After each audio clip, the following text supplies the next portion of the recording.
Hi കൂട്ടുകാരെ, പുതിയൊരു വീഡിയോയിലേക്ക് എല്ലാവർക്കും സ്വാഗതം. അങ്ങനെ അച്ഛമ്മ അനുവിനോട് പറയണം, മോളെ ആദ്യം എങ്ങോട്ടാണ് പോയിരിക്കുന്നത് എന്ന് വിളിച്ച് നോക്കി. ഇനിയിപ്പോൾ ഇതിൻ്റെ പേരിലായിരിക്കും ഹരീഷ് അടുത്ത പ്രശ്നം ഉണ്ടാക്കുന്നത് എന്നൊക്കെ ഇങ്ങനെ പറഞ്ഞിരിക്കുകയാണ് കേട്ടോ.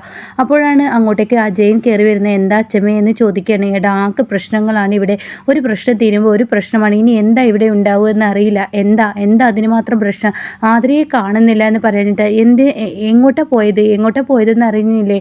ഫോണിലോട്ടൊന്ന് വിളിച്ചു നോക്കായിരുന്നില്ല എന്നൊക്കെ പറഞ്ഞിട്ട് ഫോണിൽ വിളിക്കാൻ പറയുമ്പോൾ അവളെ ഫോണിൽ കിട്ടുന്നില്ലടാ. എൻ്റെ ഇപ്പോഴത്തെ പേടി, ഇന്നലെ ആ കുട്ടി വളരെ വിഷമത്തോട് കൂടിയിട്ടാണ് അവൻ്റെ റൂമിൽ കിടക്കാതെ പുറത്ത് കിടക്കുകയും അങ്ങനെയുള്ള പ്രശ്നങ്ങളൊക്കെ ഇന്നലെ ഉണ്ടായതല്ലേ. ഇപ്പോഴത്തെ കാലത്തൊക്കെ ഓരോ പ്രശ്നങ്ങളാണ് എന്നിങ്ങനെ പറയുന്നു കേട്ടോ. അപ്പോൾ ഇതൊക്കെ കേൾക്കുന്ന മുത്തശ്ശി ഇങ്ങനെ അച്ഛമ്മ ഇങ്ങനെ ടെൻഷനാവാതെ എങ്ങനെ ഈ പ്രശ്നത്തിന് പരിഹാരം കണ്ടെത്തുമെന്ന് പറഞ്ഞിട്ട് അങ്ങ് അജയ് പുറത്തോട്ട് പോകുന്നുണ്ട് കേട്ടോ.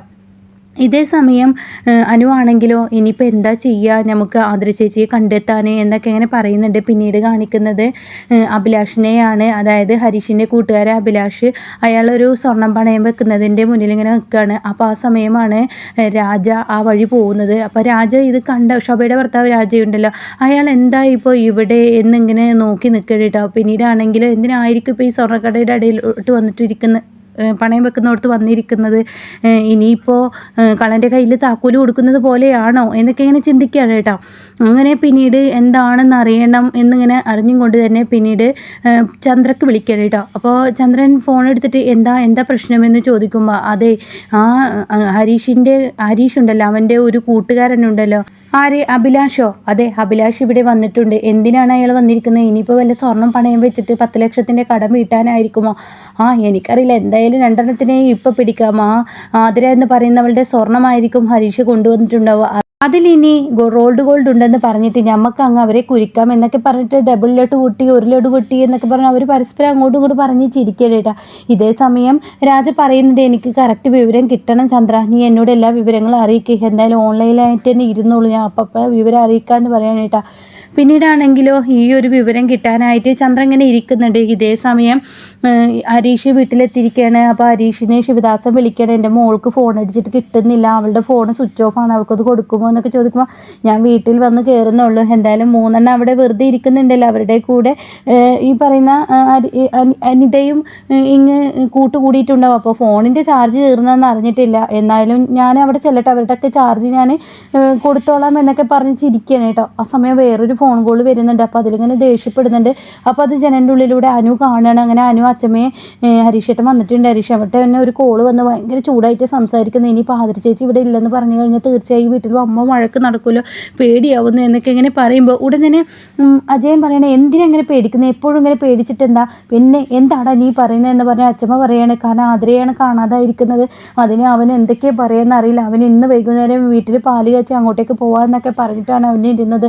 അപ്പോൾ അത് കേട്ടോടെ തന്നെ അജയൻ പറയണേ, എൻ്റെ അച്ഛമ്മയെ എന്ത് നല്ല വീടാണ്, ഹരീഷേട്ടൻ എടുത്ത വീട് ഒരു 1.5 വീട് തന്നെയാണ്. അപ്പം നീ കണ്ടോ? ഞാൻ കണ്ടു. എന്തായാലും ഇന്നലെ ഈ എടുത്ത വീടല്ലല്ലോ അത്, എന്തായാലും ഹരീഷേട്ടൻ എടുത്ത വീട് കാണാതിരിക്കാൻ വയ്യ എന്നൊക്കെ ഇങ്ങനെ പറയുമ്പോൾ അവനെക്കൊണ്ട് വല്ലാത്തൊരു കഷ്ടത്തിലാണ്. ഇനിയിപ്പോൾ അവൻ എന്തൊക്കെയാണ് ഇവിടെ പറയുമെന്നറിയില്ല. എങ്ങനെ അവനോട് അനിത ഇവിടെ ഇല്ല എന്നുള്ള സത്യം, ആതിര ഇവിടെ ഇല്ല എന്നുള്ള സത്യം പറയുമെന്നൊക്കെ ഇങ്ങനെ പറയുന്നത് കേട്ടോ. അപ്പോഴാണ് ഇങ്ങനെ ചന്ദ്രൻ രാജയ്ക്ക് വിളിക്കുന്നത്.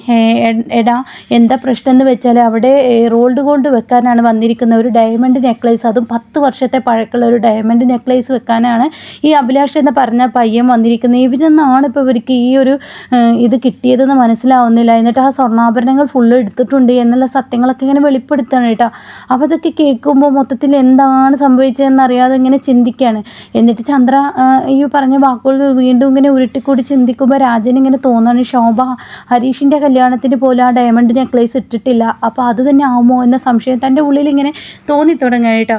പിന്നീടാണെങ്കിൽ ഹരീഷ് വീടിനുള്ളിലോട്ട് കയറി വരികയാണ്. ഈ സമയം മനോജ് പറയുന്നുണ്ട്, ഞാൻ ഏറ്റെടുത്തോളാം, മനോജില്ലാതെയും പറയുന്നുണ്ട്, ഞാൻ ഏറ്റെടുത്തോളാം, ആതിര ചേച്ചി എങ്ങോട്ടാണ് പോയിക്കണമെന്ന് ഞാൻ ഏറ്റെടുത്തോളാം എന്നൊക്കെ പറയുമ്പോൾ ഹരീഷ് അങ്ങോട്ടേക്ക് കയറി വരിക കേട്ടോ. ഹരീഷിനെ കണ്ടോടെ തന്നെ അച്ഛമ്മ പറയാണ്, മോനെ എന്നോടൊരു കാര്യം പറയാനുണ്ട്, എന്താണാവോ എന്നിങ്ങനെ പറയുമ്പോൾ, എന്തായാലും നിൻ്റെ അച്ഛൻ ഇവിടെ കാശിക്ക് പോയിരിക്കുകയാണ്, അതിന് എനിക്കറിയില്ല, എൻ്റെ അച്ഛൻ വന്നതിന് ശേഷം പോരെ ആതിരയുമായുള്ള മാറി താമസം ഇതൊന്നും ഒന്നല്ല ഞാൻ പറയാൻ തുടങ്ങിയതല്ല, എൻ്റെ വിവാഹം കഴിഞ്ഞ് അപ്പം ഞാൻ മാറി താമസിക്കുമെന്ന് പറഞ്ഞിരുന്നു, നിങ്ങളെയൊക്കെ തീറ്റിപ്പൊറ്റി മനുഷ്യൻ മടുത്തിരിക്കുന്നു, എനിക്ക് മതിയായിരിക്കുന്നു എന്നൊക്കെ ഇങ്ങനെ ഹരീഷ് പറയാൻ കേട്ടോ. അപ്പോൾ അത് കേൾക്കുമ്പോൾ, എടാ നിൻ്റെ അമ്മയില്ലേ, അവൾ മരിച്ചിട്ട് പിന്നീട് ഈ വീട്ടിലോട്ടൊരു പെൺകുട്ടി വരുന്നത് ആതിരയാണ്, അവളുമായി ഒരുമിച്ച് ജീവിക്കാനാണ്, നീ നിൻ്റെ അച്ഛൻ വരുന്നത് വരെ നിൽക്കണമെന്നില്ല. ഈ അച്ഛമ്മക്ക് അങ്ങനെ ഒരു ആഗ്രഹമുണ്ട്, കുറച്ച് കാലം ഒന്ന് ജീവിച്ചിട്ട് പിന്നീട് ഞാൻ എങ്ങോട്ടെങ്കിലും പോയിക്കോളാം എന്ന് പറയുമ്പോൾ, നിങ്ങൾക്ക് അങ്ങനെ പോകണമെന്ന് തോന്നുകയാണെങ്കിൽ എന്നോട് പറഞ്ഞാൽ മതി, ഞാൻ നിങ്ങൾക്ക് റെയിൽവേ സ്റ്റേഷനിലോ എവിടെ കൊണ്ടുവിടേണ്ടതെന്നുള്ള അതിനുള്ള ടിക്കറ്റ് എടുത്തു തരാമെന്നൊക്കെ അങ്ങനെ പറയണേട്ടോ. ഇതേ സമയം അജയൻ പറയാണ്, എന്തായാലും അനിതേച്ചി ആതിരേച്ചി ഈ മാറി താമസിക്കാനുള്ള ഹരീഷേട്ടന് സമ്മതം കൊടുത്തിട്ടില്ല, അതുകൊണ്ടാണ് ആതിരേച്ചി ഇവിടെ നിന്നും ഇറങ്ങിപ്പോയത് എന്നൊക്കെ ഇങ്ങനെ പറയുമ്പോൾ അനു പറയാണ്, ശരിയാണ്, അതുകൊണ്ടാണ് ചേച്ചിക്ക് സഹിക്കാനാവാതെയാണ് ചേച്ചി ഇവിടെ നിന്ന് ഇറങ്ങിപ്പോയതെന്നുള്ള വാക്ക് അവർ പരസ്പരം അങ്ങോട്ടും ഇങ്ങോട്ടും പറയാണ് കേട്ടോ. അപ്പോൾ അച്ഛമ്മ പറയാണ്, ശരിയാണ്, എന്നാലും കൂടി ആ കുട്ടി ഇനിയിപ്പോൾ മനോവിഷമത്തിൽ എന്തെങ്കിലുമൊക്കെ ചെയ്ത് കൂട്ടുമോ എന്നൊരു പേടി എന്നിലുണ്ട് എന്ന് അച്ഛമ്മ പറയുന്നു കേട്ടോ.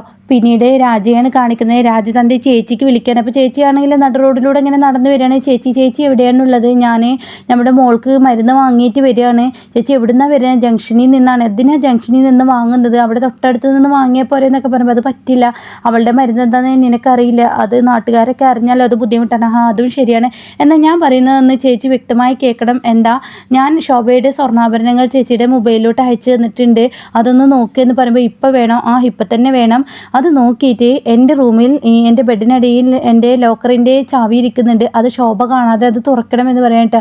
എന്തിനാന്ന് ചോദിക്കുമ്പോൾ, അത് നീ പറയുന്നത് പോലെ ചേച്ചി ചെയ്യുക, അത്ര മതി എന്ന് പറയട്ടെ. പിന്നീട് അച്ഛമ്മയും മറ്റുള്ളവരൊക്കെ ഇങ്ങനെ ടെൻഷൻ അടിച്ച് നിൽക്കുമ്പോഴാണ് ആതിര കയറി വരുന്നത്. ആതിരയെ കണ്ടവിടെ തന്നെ അച്ഛമ്മ ചോദിക്കുകയാണ്, നീ എങ്ങോട്ടാ പോയി മോളെ, ഒന്ന് പറഞ്ഞിട്ട് പോവായിരുന്നില്ലേ, അത് പിന്നെ ഞാൻ എൻ്റെ അച്ഛനെ കാണാൻ വേണ്ടി പോയതാണ്, അത് പറഞ്ഞ ഉടൻ തന്നെ എന്നാലും പറഞ്ഞിട്ട് പോവായിരുന്നില്ല, എൻ്റെ ഫോണും സ്വിച്ച് ഓഫ് ആയി, ഞങ്ങളാകെ പേടിച്ച് പോയി. അപ്പോൾ അനുവും അജയൊക്കെ അതന്നെ പറയുന്നത്, ഞങ്ങളാകെ പേടിച്ച് പോയി എന്ന് പറയുമ്പോൾ പെട്ടെന്ന് കാണാം അവിടെ ഹരീഷ് വാതിൽ തുറന്ന് വരുന്നിട്ട്. ഹരീഷ് അത് രഹ്നീൻ്റെ അച്ഛൻ ശിവദാസങ്ങളുത വിളിക്കുന്നതെന്ന് പറഞ്ഞിട്ട് ഫോൺ അങ്ങ് കൊടുക്കാനിട്ടാ. ഹലോ അച്ഛാ എന്നൊക്കെ ഇങ്ങനെ പറയുമ്പോൾ ഉടൻ തന്നെ മോളെ എങ്ങനെയുണ്ട് സുഖമാണെന്നൊക്കെ തിരിച്ച് ചോദിക്കുന്നുണ്ട് കേട്ടോ. ഇനി ഇങ്ങോട്ടാണ് പോയത്, ഞാൻ നമ്മുടെ അമ്മയുടെ അസ്ഥിത്തറയിൽ വിളക്ക് വെക്കാൻ പോയതാണ്, കല്യാണം കഴിഞ്ഞിട്ട് ആദ്യമായിട്ടില്ല, അപ്പോൾ അമ്മയുടെ അടുത്തോട്ട് പോയതാണ്. അപ്പോൾ ഉടൻ തന്നെ അച്ഛമ്മയും അനുവും കൂടി സ്വകാര്യം പറയുന്നുണ്ട്. അച്ഛമ്മ പറയണം, അവളിപ്പോൾ നമ്മളോട് പറഞ്ഞത് അവളുടെ അച്ഛനെ കാണാൻ പോയതെന്നാണല്ലോ, എന്നാൽ ഇപ്പോൾ അവളെന്താ വാക്ക് മാറ്റി പറയുന്നത് എന്നിങ്ങനെ ചിന്തിക്കുന്നുണ്ട് കേട്ടോ. അപ്പോൾ ഹരീഷാണെങ്കിൽ റൂമിലോട്ട് പോവുകയും ചെയ്തു. എന്നാൽ ഈ സമയം ഫോൺ വെച്ചതിന് ശേഷം അച്ഛമ്മ ചോദിക്കുകയാണ്, മോളെ നീ നിൻ്റെ അച്ഛനെ കാണാൻ പോയി എന്ന് പറഞ്ഞ ആ വാക്ക് നീ എന്താ മാറ്റി പറഞ്ഞത്? അത് ഞാൻ എൻ്റെ അമ്മയുടെ അസ്ഥിത്തറയിലോട്ടൊന്നുമല്ല പോയത്, ഞാൻ പോയത് ഈ വീടിന് വന്നിരിക്കുന്ന 10 ലക്ഷം, ആ 10 ലക്ഷത്തിൻ്റെ കടബാധ്യത മാറ്റാൻ വേണ്ടി പോയതാണ്. അത് കേൾക്കുന്ന അച്ഛമ്മ പറയണേ, നീ എന്തായാലും അത് മാറ്റാനൊന്നും നിൽക്കണ്ട, അതിനൊക്കെയുള്ള വഴി ഞങ്ങൾ കണ്ടിട്ടുണ്ടെന്ന് പറയട്ടെ. അതിനിടയ്ക്ക് അനുവിനോട് പറയുന്നുണ്ട്, ശോഭയോടാണല്ലോ ഹരീഷിന് വലിയ വെറുപ്പ്, ആ വെറുപ്പ് അവൻ്റെ ചെറിയമ്മയോടുള്ള വെറുപ്പ് അവന് ഇന്നത്തോടു കൂടി മാറി എന്നൊക്കെ ഇങ്ങനെ പറയുന്നുണ്ട് കേട്ടോ. അപ്പോൾ ഉടൻ തന്നെ എൻ്റെ അച്ഛൻ കാരണമാണല്ലോ ഈ 10 ലക്ഷത്തിൻ്റെ കടം വന്നത്, അതുകൊണ്ട് ഈ 10 ലക്ഷത്തിൻ്റെ കടം വീട്ടേണ്ട ഉത്തരവാദിത്തം എനിക്കും കൂടി ഉണ്ടല്ലോ എന്നിങ്ങനെ ആതിര പറയുന്നുണ്ട് കേട്ടോ. അപ്പോൾ എന്താണ് ആതിര പറയുന്നതെന്ന് മനസ്സിലാവാതെ ഇവർ പകച്ച് നിൽക്കുകയാണ്. പിന്നീട് കാണിക്കുന്ന അഭിലാഷിനെയാണ്. അഭിലാഷ് ഇങ്ങനെ ആരോ വെയിറ്റ് ചെയ്യുന്നുണ്ട്, ഇതിപ്പോൾ ഞാൻ ഇനി എന്താ ചെയ്യുക, എവിടെ കൊടുക്കുക എന്നൊക്കെ ഇങ്ങനെ ആലോചിച്ച് നിൽക്കുകയാണ്. അപ്പോഴാണ് തനിക്കൊരു ഫോൺ കോൾ വരുന്നത്, ശോഭയുടേതായിരിക്കും. അപ്പോൾ ശോഭയോട് പറയാണ്, ഞാൻ ഇനിയിപ്പോൾ ഈ സ്വർണ്ണാഭരണങ്ങൾ എന്താ ചെയ്യേണ്ടത്, ഇനി എൻ്റെ അടുത്തോട്ട് വാ, അയ്യോ അതിലും നല്ലത് ഞാൻ പുലിക്കൂട്ടിൽ തലവെച്ച് കൊടുക്കുന്നതാണ്, എനിക്ക് അങ്ങോട്ടേക്ക് വരാൻ പറ്റില്ല എന്ന് ശോഭയോട് അഭിലാഷ് പറയണം കേട്ടോ. എന്നാൽ എൻ്റെ തലയിൽ ഒരു ബുദ്ധി ഉദിക്കുന്നു, വഴിയിൽ വെച്ച് കുറച്ച് സ്വർണ്ണാഭരണങ്ങൾ കിട്ടി എന്നും പറഞ്ഞ് ഞാൻ പോലീസ് സ്റ്റേഷനിൽ ഈ സ്വർണ്ണം കൊണ്ടു കൊടുക്കട്ടെ, അപ്പോൾ ശോഭേച്ചയെ വിളിക്കും, ശോഭേച്ചി അങ്ങോട്ടേക്ക് വന്നാൽ മതി എന്നൊക്കെ ഇങ്ങനെ പറയുമ്പോൾ കാണാം കാറിൽ നിന്ന് രാജ ഇറങ്ങി വരുന്ന ഒരു സീൻ കേട്ടോ. അപ്പോൾ ഈ ഒരു സീനിലാണ് എപ്പിസോഡ് നിർത്തിയിരിക്കുന്നത്.